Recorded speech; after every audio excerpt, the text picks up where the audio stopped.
keep you in my heart, in my heart.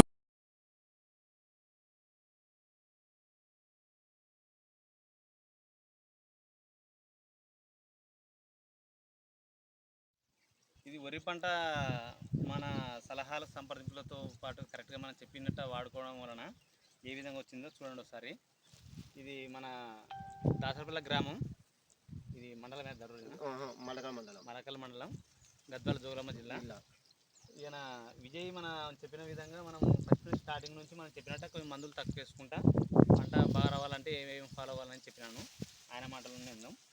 చెప్పు విజయ్, ఏ విధంగా ఉపయోగించుకోవాలి? నువ్వు చెప్పడంలా ఇది నువ్వు చెప్పిన ఉపదేశం బట్టి నేను వాడిన మందులు కరెక్ట్ గ్రోతింగ్కి వచ్చి ఇది చేను బాగా వచ్చింది. అవతల చేనుకి ఇవతల చేనుకి చాలా తేడాగా వస్తుంది. నేను ఈ అన్న చెప్పిన వలన వాడిన దానికి కరెక్ట్ చేను వచ్చింది.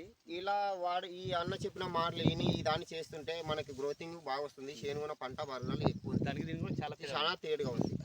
దానికి కర్ర వేరు, అది చేను వేరు వస్తుంది, ఈ చేను వేరు వస్తుంది. నువ్వు చెప్పిన మందులు కరెక్ట్ మందులవి పిచికారి చేయడం కూడా బాగుంది. అంటే ప్రతి రైతుకు ఉపయోగపడుతుంది.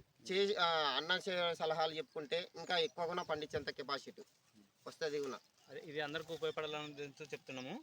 మీకు కూడా ఎవరికైనా నిజంగా ఏ పంట అయినా మనకి పెట్టుబడి తగ్గించుకొని దిగుబడి పెంచుకోవాలనుకుంటే మా నెంబర్కి కాల్ చేయండి, మెసేజ్ చేయండి. మీకు ఎటువంటి పంటకైనా కూడా మేము ఇన్ఫర్మేషన్ ఇస్తాము. ఓకే.